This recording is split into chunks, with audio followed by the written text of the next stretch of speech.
Welcome back, dude. Dude, ready, go.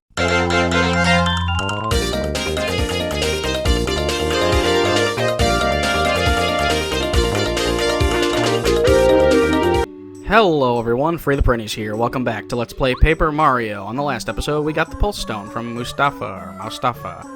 This Mr. Mouse. Well, we got the Pulse Stone, so now we gotta head out into the desert. And try to locate where we're going to place said Pulse Stone to hopefully dig up these ruins. But we do have a few errands to run in the desert first, like I had mentioned in the previous episode. There's a couple of badges out here we're going to go after, as well as a couple of items we'll grab. Show off something that a lot of people might not know about. But first, we gotta deliver this letter to this guy right here. As if you remember, we did find... Yep, right there. Traveling Nody Mouse, correct? Name's Paracari. I deliver letters. I believe I have one for you. Hang on a moment. Another letter duly delivered. Postman's job is never done. A letter to me from Mustafa. Anyway, thank you for delivering it. It's extremely hot traveling out here. Take this. Don't hesitate. Please take it. And we get a star piece. Yeah, you'll always get a star piece for delivering letters to the characters. Aside from one little side quest later. And, of course, we spin dash into the tornado guy again. Absolutely. Did not want to do that. But if you guys didn't before, remember to collect that badge over there that I showed off. But, I mean, I guess it kind of worked in our favor a little bit. You'll notice the icon above us is the Pulse Stone there. It'll start flashing as we get closer to our destination, but we're going to ignore that for now, and we're going to avoid this guy, hopefully. So, because now we're going to go on a quick badge hunt. I think there's, what, maybe 2 more badges to get in here, and most of the question mark blocks just have coins in it. It's not really worth going after all of them. If you really want, you can check online. There's a really good map online that'll show you the entire desert layout with all the items, all the badges and whatnot. But I'm only going to go after the badges because that's really all I need here. You'll also notice I cut there. Whoa, miracles do happen. So yeah, I'll be doing that now more frequently because I batch recorded like the first 9 episodes or so before I even started fiddling with the editing. But if you jump up on that rock there, you'll get the Attack FXC badge, so there's that. But like I was saying, I batch recorded the first like 8 or 9 episodes, so I didn't really get a chance to go in and do too much editing to them. Just enough to put the post commentary in, that was really it. But now that I've got a little more free time on my hands, I will be able to start editing battles out as well. So I'll only show enemies that we haven't seen yet, or if something really crazy happens in a battle that I feel like showing off, then I guess I will show those. Let's go ahead and grab this coin one out while we're here.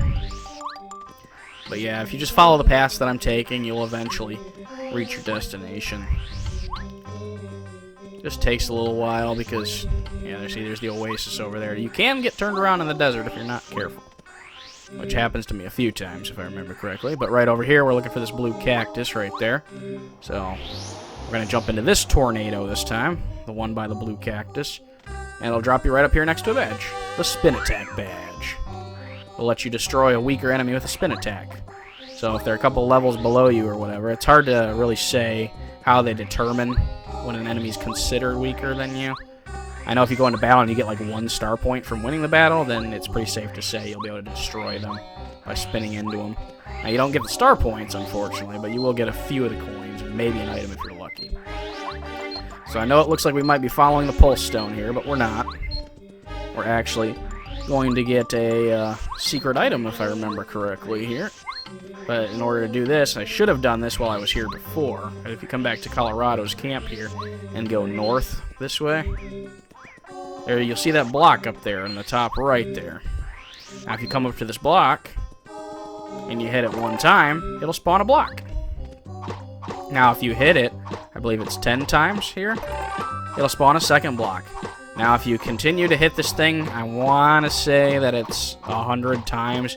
Doesn't really look like it's getting hit 100 times in this. In hindsight, I probably could have sped this up, but I wanted to show you guys that I legit sat here and smacked this block. A block and rock rhyme. But if you sit here and you smack this thing continuously, you'll get a third box that'll pop up eventually. Well, Cooper's riding the box here. He must be getting a kick out of that. Excuse me, Cooper, if you don't mind getting off that box there and helping me out, we could probably make this go a little bit faster. And there we have it. The third box. Because in the first box, you get a mushroom. In the second box, you get the super shroom. And in the third box, you get an ultra shroom, one of the best healing items in the game. Yeah, I think there's 3 ultra shrooms that you can get and 3 jam and jellies. Jam and jellies are the equivalent of the ultra shroom. It's 50 FP. So let's see. I decided to throw that sleepy sheep away. I'd rather keep the egg for a later date. But yeah, you want to hang on to those because those are part of the Too Good to Use club. I tend to save any ultra shrooms and jam and jellies for the final area of the game. Now, you can get more ultra shrooms and jam and jellies. There's not just 3 in the game, but you can find only 3, I believe, in the game. There's certain enemies that have a chance of dropping jam and jellies later, and also you can farm ultra shrooms and jam and jellies later. But you'll notice our pulse stone is flashing really fast, and this rock looks suspicious, so let's go ahead and put our pulse stone in there. And, well, it got dark all of a sudden. Huh. Somebody turned the lights off. Man, you telling me that these are the ruins here? Ah, who would have guessed? Well, at least we found him before Colorado did, so that's always a good thing. And speaking of Colorado, he's freaking out right now. Everybody must have, yeah, I was going to say, it looks like majority of the people noticed that the sky's gone out. Well, at least we found it. Apparently the second star piece is in here somewhere. Star piece, I mean, star spirit. Sorry, honorable star spirits. Alright, well, and you also notice that spawned a heart block on the left there, too. So you can feel free to use this if you'd like. I'm going to go ahead and use it real quick, because I think I had a little bit of HP maybe missing. I don't recall. And that's it. I guess we're going to head inside here. We got Goombario out, because we will be encountering a couple new enemies. I'm the huge, scary Tutan Koopa, remorseless king. Who dare set foot in my palace of sand? Speak and be known. Be gone from this place, or a curse will befall you. As the dialogue moves too fast. But yeah, well. Alright, over here we got a new enemy. I'm going to go ahead and see. It looks like a normal Pokey on the surface. But it is not a normal Pokey. It is a Pokey Mummy. This is a Pokey Mummy. Pokey Mummies are Pokeys that dried out and became mummies that went to live in the ruins. HP 4, attack 2, defense 0. Careful, they have spikes on their heads. Trust me, it'll hurt if you jump on them. The mummification also made them poisonous. If you get poisoned when they attack you, you'll take damage for a while. What do you say we beat them before they can poison us? Well, I am indeed on board for that plan. But sadly, we will not be able to beat them in one turn, so we're just going to have to go at them like we normally go at them. And they're basically just normal Pokeys, essentially. Just with the ability to poison us. Now we'll probably be swapping to Cooper here because he's a little bit more useful in this situation, since any of the other characters really can't damage it without expending FP. And I'd rather hang on to as much FP as I possibly can. But with one final shell attack there, the Poke Mummies go down. And we can continue moving on through the ruins here. Pick up our spoils, and right over here, take care of this guy. Let's see. Aha, takes care of him. Easy enough. And we get the Spike Shield badge. And now we're going to make another cut. So, yep, I just made a cut there because I was messing around in the menus. I just equipped the Smash Charge, the Dizzy Attack, and the, the Quake Hammer badge. So, I did not put Spike Shield on yet, and you'll see why later. I'm going to go ahead and grab the ruins key there. And we should be able to open up this locked door. I mean, it's not a really good defensive system if the key's just in the room right below you. Makes absolutely no sense. And also, what makes even more, sense, I guess, here is the fact that if you press this button, it drops the sand in the room below, allowing us to continue forward. So I gotta say, these ruins weren't really designed too well to keep people out. Looks like it's just too easy to get in, if you know what I mean. But anyways, hey, works for us, because we can continue on. Fool, you have ignored my warning, haven't you, you fool? You will fall to my legions and become a mummy of the sands. Oh, that's not a creepy warning at all. Well, Guess we'll have to heed his warning somewhat, but yeah, we're going to keep pressing onwards. It looks like there's a key up there. Can't get to that right now.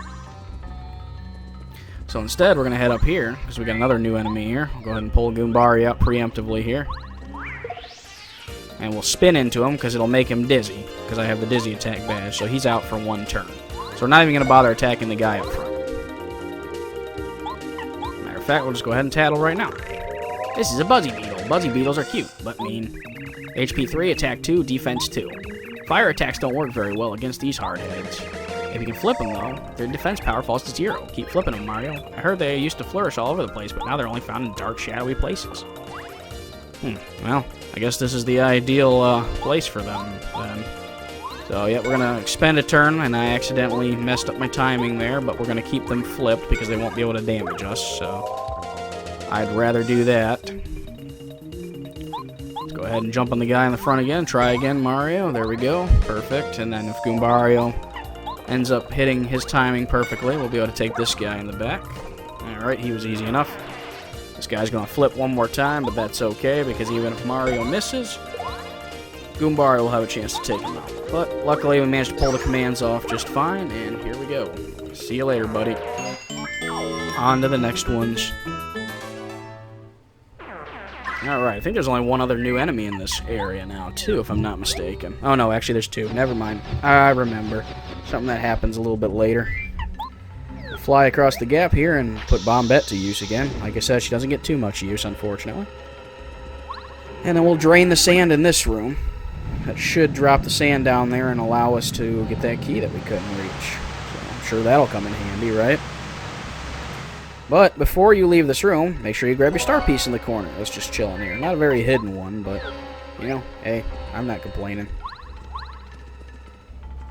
Alright, let's see. Oh yeah, that's right. Gotta grab the key. Don't forget that now. I did all that work just to get this. Alright, let's see. Only one way to go now, and that's down. Straight into a Buzzy Beetle. Bye-bye. Alright, easy enough. Collect our spoils and head up through this door. Oh, well, nuts. Can't do anything in that room. If only we had a way to break those blocks. Well, sadly we do not. So let's use this key here, and you'll notice something up there, but once again we can't get to that right now, so we're going to have to hold off on that, unfortunately. Oh, that door's locked. Well, I was going to say, hopefully that was a key in there, but sadly it is just a trap for pokies. And the door seals behind us, absolutely, so now we got to deal with these guys. But luckily for us, they're not too hard. This one, on the other hand, though, has a new enemy that we're going to tattle. So we're going to start this by taking out the Pokey Mummy. That way he doesn't get a chance to poison us, because it would be most unfortunate if he poisons us. And now that that guy's taken care of, we'll be able to see what's going on with the dude up top there. Who just flies right into me, and I do not get the timing. So let's go ahead and pull Goombario out here, and we're going to have him use his tattle. This is a swooper, a ghost bat. Swoopers got their name because they swoop down out of the shadows. HP 4, attack 2, defense 0. Even jump attacks can't reach them when they're hanging on the ceiling, but earth tremors will knock them loose. Parakarry can also knock them loose with one of his moves. You can attack them however you choose once they're hovering in the air. Well, like he says, you can't attack them while they're on the ceiling without certain abilities. You could probably use hammer throw up there, and in this case I'm just going to go ahead and switch to Parakarry and have him use his normal attack here. Now you'll notice he hits 3 with a normal attack, when originally he would only be able to hit 2. So, thanks to that super block we got, he's a little bit more powerful than our other party members right now. But eventually we'll get enough super blocks to power them up, hopefully. Alright, takes care of that guy. And I think we only have, what, one more Pokey Mummy to deal with here. Alright, and after dealing with that last guy, we get a key. Well, that was easy. Well, let's go ahead and open this door up and proceed forward. Gotta be getting close to the Star Spirit, right? Well, looks like we got a couple ways to go here, but we're gonna go across to the left here. So we'll just use Parakarry to fly across here. Wait, come on, don't go in that room. Oops. I mean, Flee now while you still can. If you continue, you'll feel a horrible curse. That guy, I feel like he keeps changing up his voice. Well, I don't want to feel a terrible curse, but I gotta see what's in this room. It says there's a treasure on the wall there. But yeah, what you want to do is you want to come up here and hit the switch there, the green switch there. And we're going to press the one up here. Every time you press one of these switches, it rotates those blocks down there, those stair blocks. I guess they're stair blocks. I don't know. Some kind of stair system that they built in here. Now we're going to come across here and hit the red switch. That'll flip those stairs. Easy enough. Now we got to way up to the top there. But literally, we just have to go up here again and then all the way to the top. We'll be able to see what awaits us up here. It said something about a terrible curse. I can only imagine what that could possibly be. But before you go down there, if you walk across the wall here, and you got to time this kind of, it's not right here, but if you come down here and you kind of jump off by aim to the, there you go, a little bit there, you can go through here and get a secret item, which is the Slow-Go badge, which is basically the curse he was talking about. I think it's kind of like a joke on the fact that that's the curse. The badge has no use. But in this chest, you get the Super Hammer, which raises our attack power of our hammer and allows us to break those stone blocks. But yeah, the Slow-Go badge, all it does is slow you down. No point in it, so it is the curse that he was talking about. But will we be able to find the Star Spirit in here somewhere, and whoever's talking to us? Find out on the next episode of Let's Play Paper Mario. See you later, Prinny Squad. Have a good day.